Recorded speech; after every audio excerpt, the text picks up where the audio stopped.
Ultimately in business, it's about winning. Mm-hmm. We're trying to win. We're trying to beat our competitor. So athletics and sports, I'm a big sports guy. I know you're a big sports girl, right? It's about winning. You got to have that mentality every day. You show up and you want to win. All right. Hey, y'all, you found the Fishing Business Podcast, and we've been off for a couple of weeks.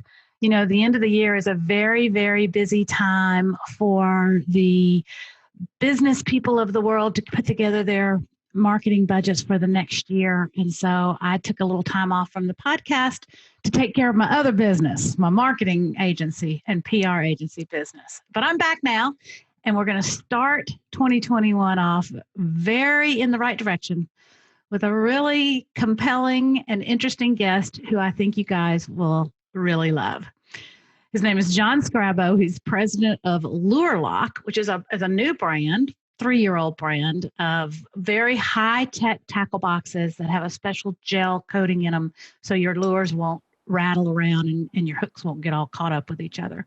I know John because we worked together at B.A.S.S. years ago, but he's worked at places like Realtree with Bill Jordan and Jordan Enterprises. He's worked at Pradco. He headed up the Pradco fishing brands for a while. He worked at Bad Boy Buggies, which is like a off-road golf cart. You're probably familiar with them. And he worked, like I said, he worked at Bassmaster. So he's got a real deep background in the outdoors, and he is a firecracker, as you will soon see. So here we go, y'all. It's the Fishing Business Podcast.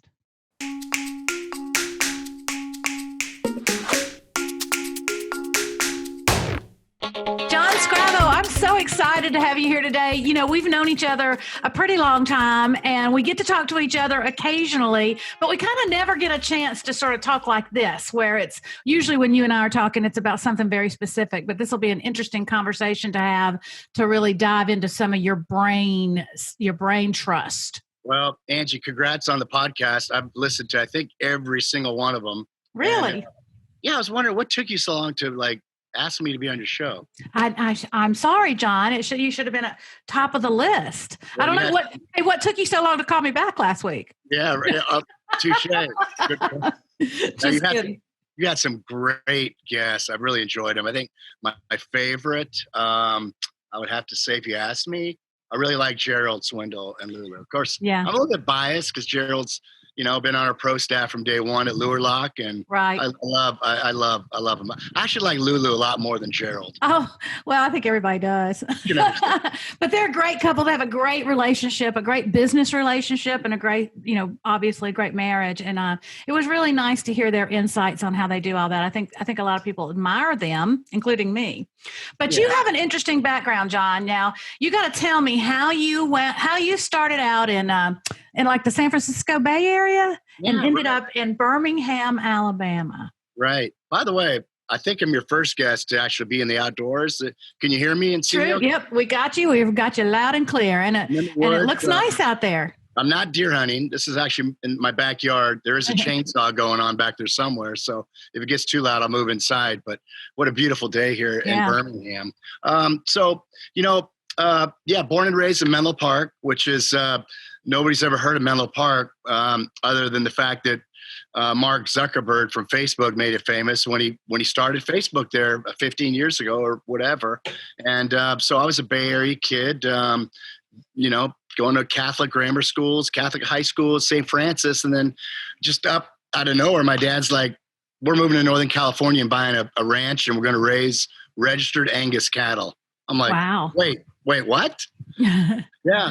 So moved up to Northern Cal, and, growing up as a kid, though, we lived in Colorado at an early age when I was 8. And that's kind of my first memory of fishing. It's interesting how you ask people how they got involved in fishing and or hunting. It's usually because their parents, their dad, took them fishing or hunting. That's right. And my dad did that when I was 8. So, I caught a big German brown trout when I was 8 years old at Granby Lake in Colorado. And I entered it in a big fish contest and won. I'm not sure what I won. It's been a long time ago, obviously, but that's really what got me hooked on fishing. And fast forward, moving up to this ranch in Auburn, California, which we knew nothing about. We had a 30-acre farm pond. And in that pond were some enormous northern strain largemouth bass. Yeah. Wow.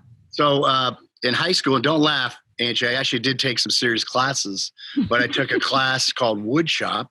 And in wood shop, we actually did. Yeah, we hand carved out of balsa wood hula poppers, and we hand painted them. And I'll never forget, I was 15 years old, living in Auburn on the ranch, raising registered Angus. Every evening in the summer, I'd go along the banks and cast that hula popper and catch really, really nice fish. And that's what got me hooked on bass fishing, actually. Yeah, I love that. Yeah. So then you went to the University of Oregon. I went to Oregon. And then what did you do right out of school? Yeah, so I went to Oregon to play football, drink beer, and really meet girls. Let's be real. And after my sophomore year, I tore my ACL, returned to kickoff, and was in the hospital. But back then, when you tore your ACL, this is 30-some years ago, it was a major ordeal. You know, you're in the hospital for 5 days. You got a cast all the way to your hip. You can't move. And I'm thinking, oh, my God.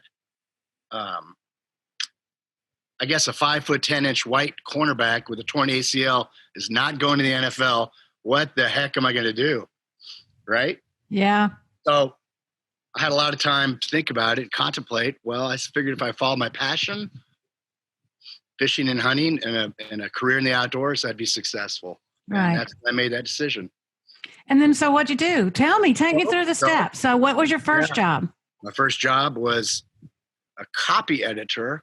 Most of your listeners probably don't know what that is. Yeah, right. I was a copy editor at the Salem Statesman Journal newspaper, working in the sports department from 4 p.m. to 1 a.m.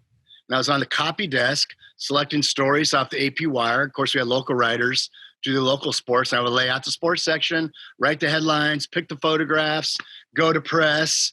And that's what I did. What great experience, man. Yeah. So here I'm living in, I knew Oregon was a fishing and hunting and outdoors paradise. I went to the editor and I said, we have no outdoors coverage. Can I write a column? He said, sure. I was a journalism major at Oregon. They've got a really good journalism class. I had to pay. I was in a fraternity. I was vice president of Kappa Sigma, but I couldn't type. I think I quit my high school typing test because there's no good-looking girls in it. And so I never knew how to type. But in order to get into the School of Journalism, you had to take a typing test. Oh, my and type gosh. 40 words a minute. Yeah. So the president of our fraternity could type. He looked like me. I gave him a 6-pack of beer, my license, and he passed the typing test, and I got into the School of Journalism. Of course you did. Of course. Of course you did, Skrabo. Golly. Yeah. So anyway, I got a job at Statesman Journal, started writing a column. I called it Oregon Outdoors, and it was published every Thursday. And that turned into a 3-page section every Thursday. And wow. Hunt, fish counts, river flows, ski report. Golly. I did it. Yeah.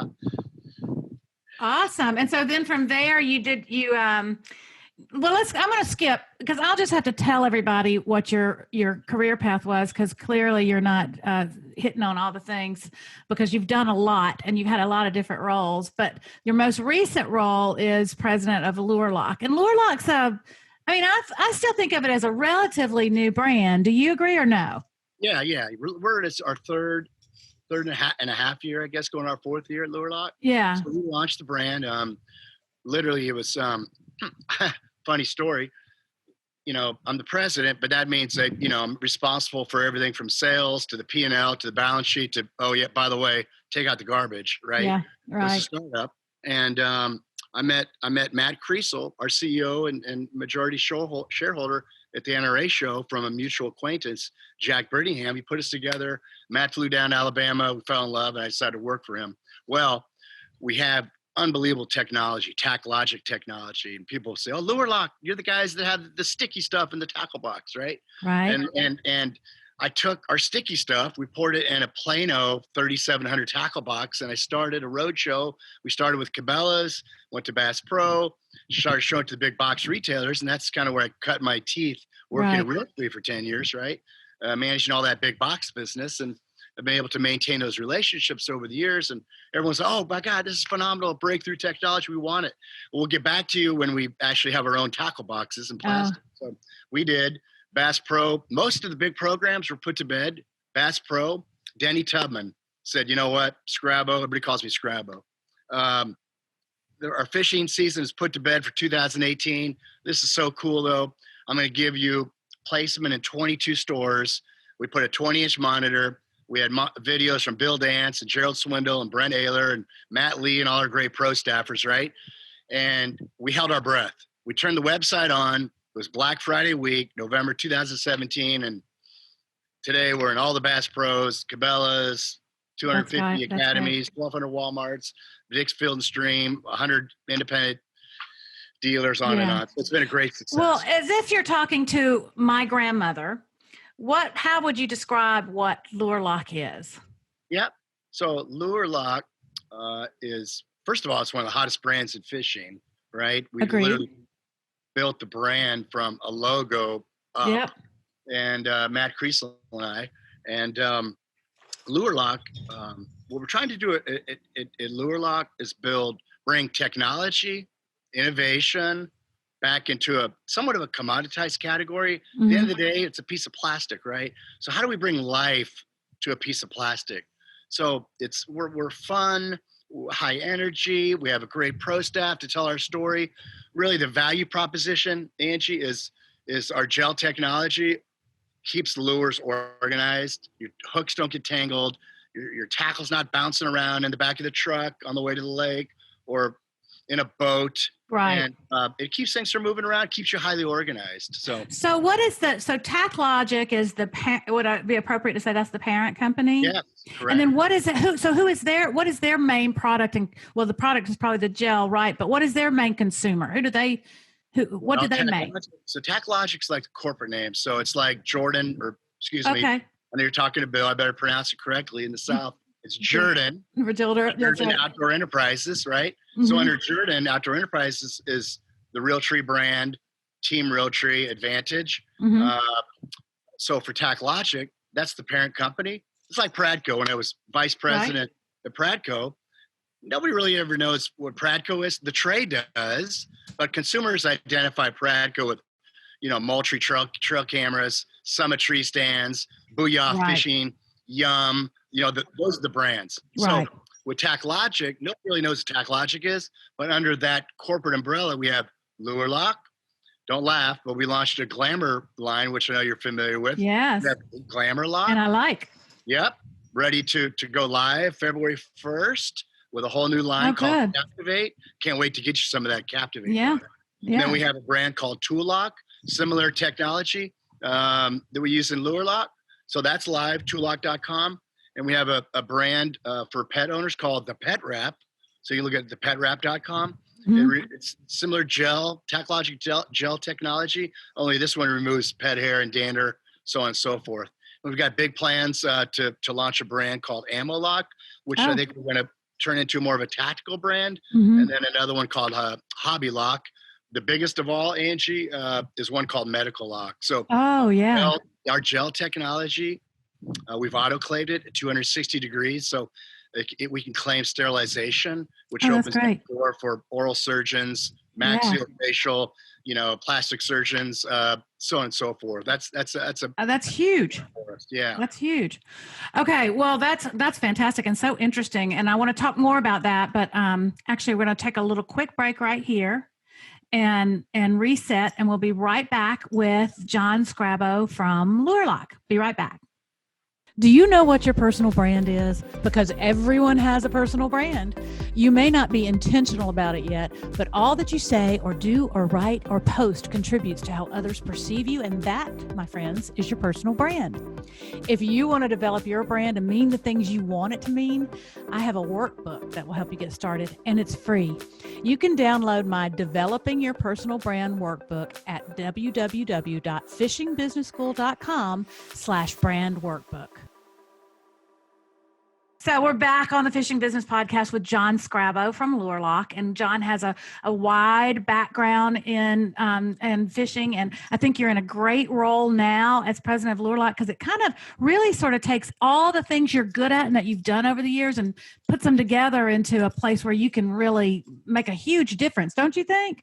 Yeah, well, yeah, appreciate that. What I guess the most flattering piece of that is 3 years into the business at ICAST, the largest fishing trade show in the world, we had 6 legitimate buyers come up to me and say, "Would you mind selling us Lure Lock?"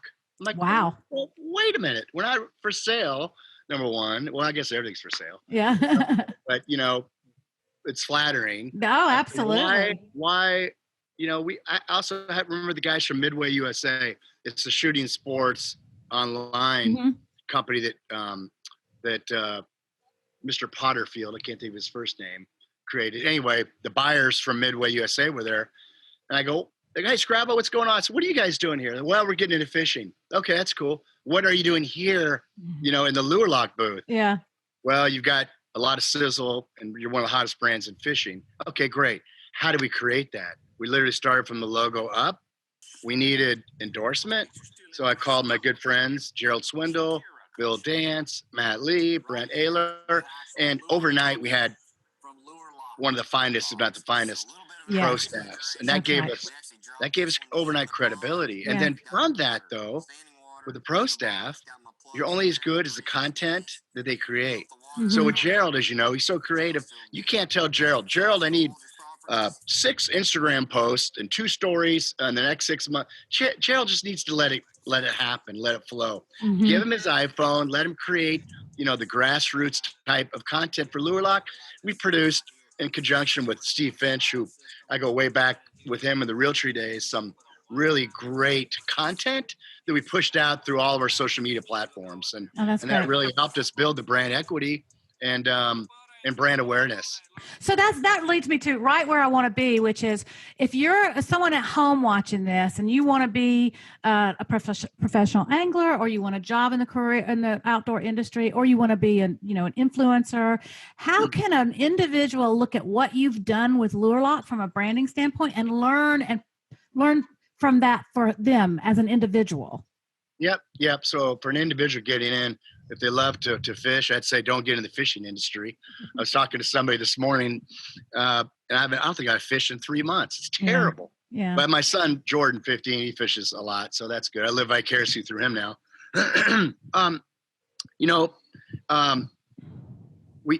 You got to be flexible. So I'll just tell you, I'll let the cat out of the bag. Not that it's any big secret, but YouTube is the second most used search engine, second from Google, right? So our strategy for 2021 at Lure Lock, we're not going to do the same thing over and over again, right? Bill Dance and his bloopers and stuff, that's funny, but what's next? Sure, we got, Gerald and Matt and all those guys are still on board, but we have to take the next step and target additional consumers in the fishing world. There's over close to 50 million anglers now in the US, right? How do we attract new anglers? Because we still have a big job ahead of us at Lure Lock in that not everybody's heard of Lure Lock. In fact, there's something called brand awareness. Out of 100 anglers, how many have heard of Lure Lock? It's probably fairly low. I'd say it's probably under 25%, which means we have a long runway and a long path to attract and tell our story to a lot of new anglers. So we're going after the high school angler. In fact, younger than that. We're targeting 13-year-olds to 28-year-olds. And of course, our sweet spot is an older guy who appreciates the quality that goes into our product. But it's all about content. And so you have to have these young guys. And the Guggen Squad has done a tremendous job. If you walk into Walmart or Academy, you see a long line, a Zoom-like line of their fishing products, right? We want a lot of people at different age levels and generations talk about our product. It's a lot better for somebody else to talk about how great Lure Lock is than me or the brand, right? Yeah, absolutely. Now, is that an airplane flying over? Yeah, that's my private plane. It's it's coming to pick you up. Yeah, so we got another 30 minutes, Ange. That's great. But so what do you look for when you look for an employee or a partner or a employee? Let's start with that. Okay. When I was vice president of Pradco, by the way, we didn't even talk about this. You and I worked together at Bassmaster. Yep. Yeah. Great run. That's right. And I thought I was going to die at Bassmaster because it's a dream job with Don Logan and Terry McInnes and the gang back in the day. Not too long ago. It was great. But it was fun. I got a call from our dear friend who's since passed, Joe Higgins, and Brian Thurston, actually, who's the publisher of Fishing Tackle Retailer. And, they got me in touch with you and we put a deal together. Hey, but you always leave me out of that story. And if you'll remember, I reached out to you first because Auburn was playing Oregon in the national championship game. And you and I started bannering to each other on Facebook. And then I was like, come see us. And you came and talked to us about another position at B.A.S.S. And then that, didn't work out. And then less than a year later, I think you were back. So I think I deserve a little credit for bringing you to B.A.S.S. too. No, you get all the credit or, or the punishment or whatever. But yeah, no, you're right. I was, I just had sold Bad Boy Buggies to Easy Go, a Textron company. And I was in transition and you're like, Skrabo, Cam Newton's going to kill you. That was 2010, right? Right. And you said, we saw what you did at Bad Boy. Would you be interested in, being the CEO of Bassmaster? And I had a 2-year contract and I couldn't get out of it. And a year and a half later, whatever, I joined Bassmaster. So that was a great experience. Yeah. However, I left that job to become vice president of a very large company. There's Angie. She's Going saying, to pick bye, up honey. Savannah. You can cut that. So I left Bassmaster to become vice president of marketing for Pradco, which is a very big company in the fish hunt space, right? Right. And the president, Ron Tenpersh, who ultimately hired me, said, Skrabo, we want to consolidate all of our marketing efforts because we had the guys in Fort Smith doing Yum and Booyah and all the fishing brands. We had guys up in Decatur, Alabama doing Summit, and Moultrie everything was spread out. So we brought everything in. We had consolidated marketing. I had to hire people. We had nobody. We had me. So what I did, Angie, was I said, you know what? I really like hiring athletes, right? I'm an old washed up athlete, but I like what athletes stand for. Hard work and discipline equals success. They're not afraid to put in the hard work, roll up their sleeves, get down and dirty. Now, I hired a college basketball player from North Carolina. I hired a track star, somebody who ran marathons. I had a couple people that weren't athletes, but for the most part, everyone was kind of athletic. And I had 15 people at one time, working for me at Pradco, and so I really like that characteristic, if you will. So what is it about an athlete though? What is the quality of an athlete that you're attracted to, that you want working for you? Yeah, sure. And ultimately in business, it's about winning. We're trying to win. We're trying to beat our competitor. For Lure Lock, we're trying to beat Plano. That's the 800-pound gorilla, right? Flambeau has been in business for 70 years, for God's sakes, right? How do we beat them? How do we win? So athletics and sports, I'm a big sports guy. I know you're a big sports girl, right? It's about winning. You got to have that mentality every day. You show up and you want to win. Well, and you know what else too is it's important to know how to win. I remember years ago, Davey Height, this was before he was a talent, when he was still competing.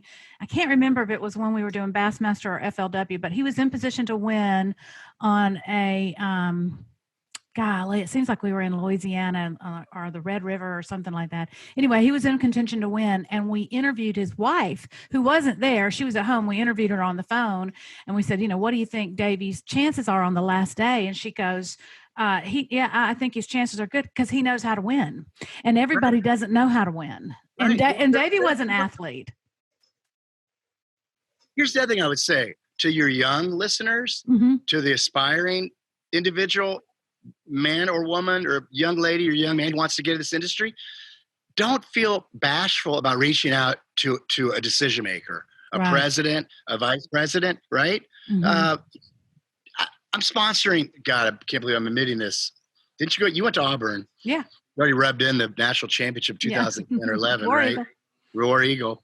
Go Ducks. Is that we're sponsoring this year the Auburn University bass team. Yay.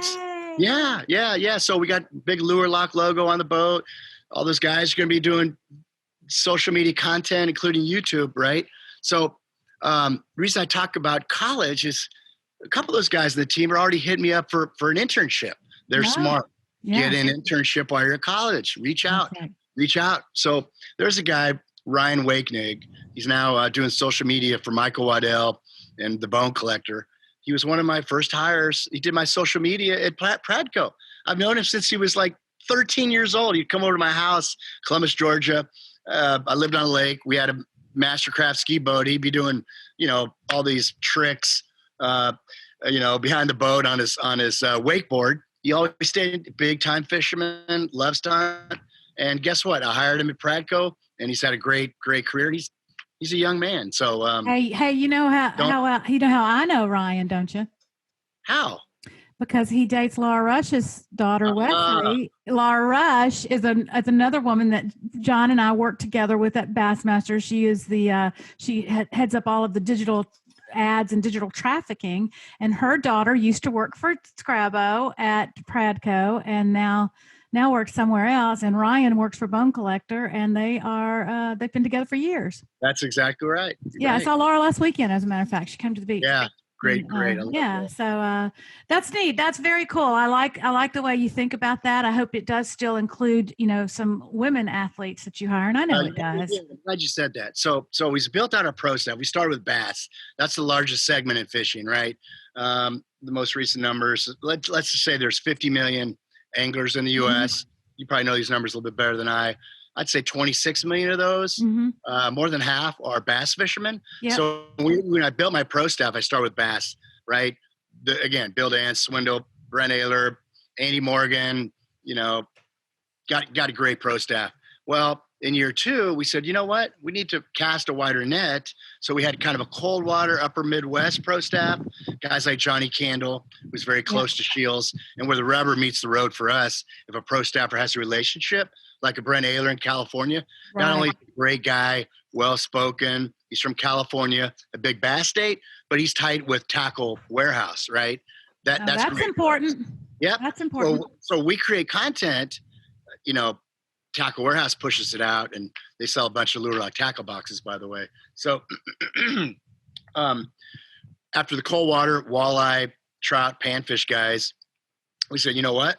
Year 3, last year, we need a presence in that redfish market from Texas, Louisiana, Mississippi, Alabama, where you're at there, down in Florida, Destin area, on up to the Carolinas. So I signed several female captains. They happen to be bikini babes, but so what? Not only are they attractive, but they're charters. They own their own charter services, and so we have some women on our pro staff as well. Well, that's great. I like that. I like hearing that. That's fantastic. Okay, you know what? We've got so much to talk about. I think what I'm going to have to do is end this episode and start again and do a second episode with you. I knew it was going to turn out like this because we always have, you and I always seem to have a lot to talk about. So I tell you what we'll do. You guys at home, we're going to stop this now. We'll come back next week. We'll have more of Skrabo, and maybe in between I can get some little tidbits out of him to feed you in between. So we'll be back next week on the Fishing Business Podcast. Thanks, Ange. See you soon. I told you he was a firecracker, didn't I? And he sure was. John Skrabo with Lure Lock. We're going to come back with him again next week and catch up with this conversation. And honestly, I would tell you right now what I think we're going to talk about, but you probably saw there that it doesn't really matter when you're talking to Skrabo what you think you're going to talk about. His mind goes in a million different directions. And so we're just going to have to see. We'll have to wait and see. All right, y'all, I'm going to sign off today the way my favorite fisherman always signed off his show, The Fishing Hole, by saying this is dedicated to Dad because he always had time to take me fishing. See you next time, y'all.